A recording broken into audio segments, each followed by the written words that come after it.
हमें दूर तक लोग दिखाई दे रहे हैं।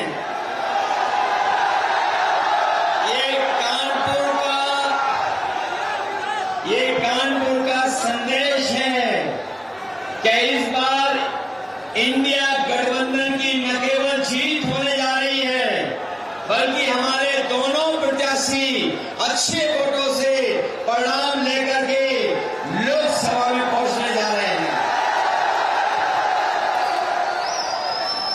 ये गवर्नमेंट इंटर कॉलेज में कार्यक्रम हो रहा है। ये गवर्नमेंट इंटर कॉलेज में कार्यक्रम हो रहा है। यहीं पर तय हो जाएगा कि ये गवर्नमेंट इसके बाद पलट जाएगी। यही इंटर कॉलेज के मैदान से ऐलान हो रहा है कि गवर्नमेंट बदलने वाली है।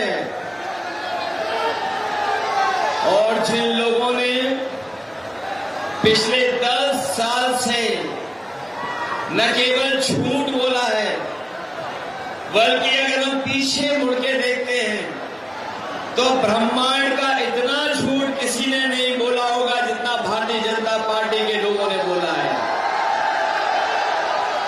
इनकी हर बात झूठी निकली, इनका हर वादा झूठा निकला।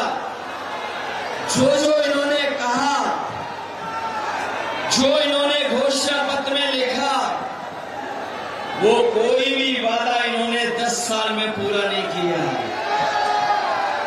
आज हम और आप चौथे चरण के चुनाव में आपसे सहयोग और समर्थन मांगने आए हैं।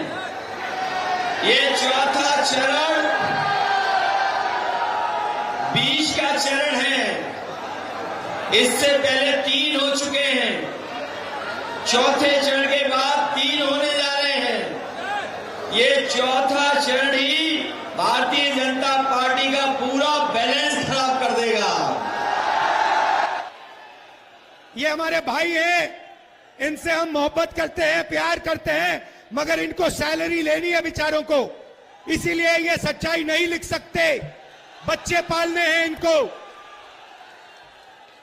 मगर अगर आप अभी इनके चेहरे देखोगे तो ये भी मुस्कुरा रहे हैं, क्योंकि इनको भी पता लग रहा है कि जो राहुल गांधी बोल रहा है वो सच है और नरेंद्र मोदी प्रधानमंत्री नहीं बन रहा है। खत्म कहानी। जैसे अंग्रेजी में बोलते हैं गुड बाय थैंक यू।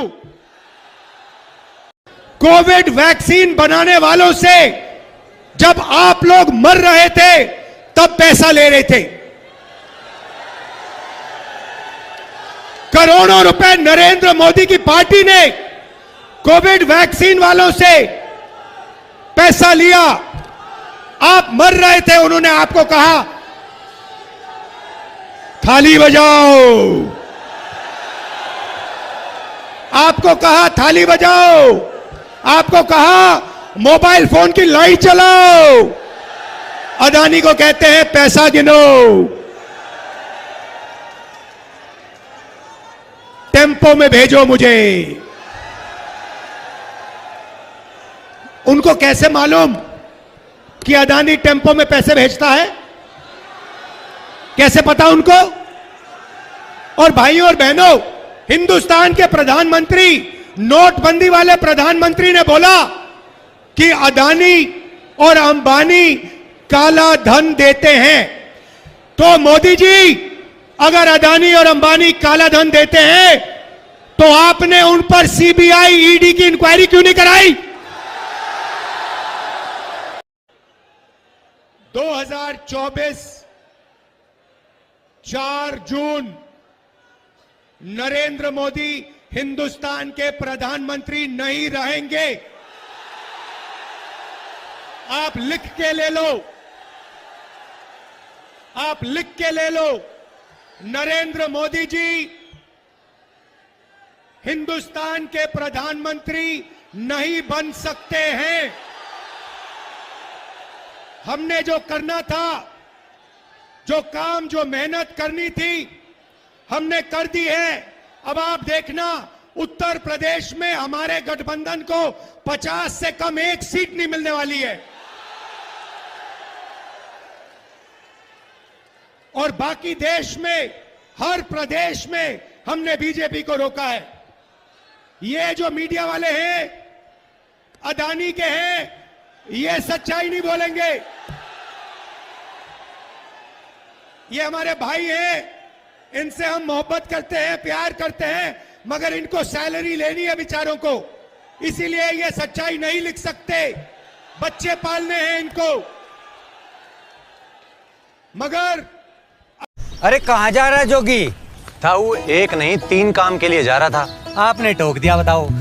और क्या?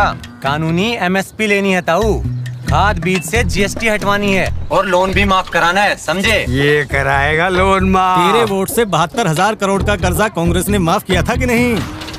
ताऊ अपने फोन का बटन दबाना छोड़ और हाथ का बटन दबा।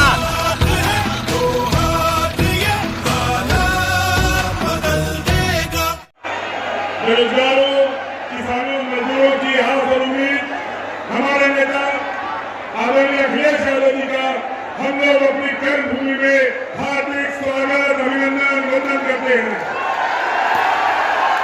आज के इस मंच पर मौजूद कानपुर शहर के होने वाले सांसद हमारे भाई आलोक मिश्रा जी, पूर्व सांसद सुभाष अली जी, हमारे नेता, हमारे संरक्षक सुरेश मोनागवाल जी, पार्टी के अध्यक्ष भैया महमूद जी, नौशाद आलम मंसूरी जी, पूर्व अध्यक्ष मिलिंद शुक्ला, वो सारे लोग जो जालिम झूठी हुकूमत को हिसाब चुकता करना चाहते हैं।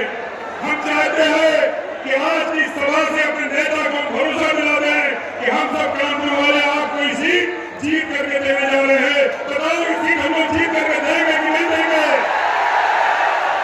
कानपुर के लोगों ने आज तक हमेशा सही का साथ दिया है।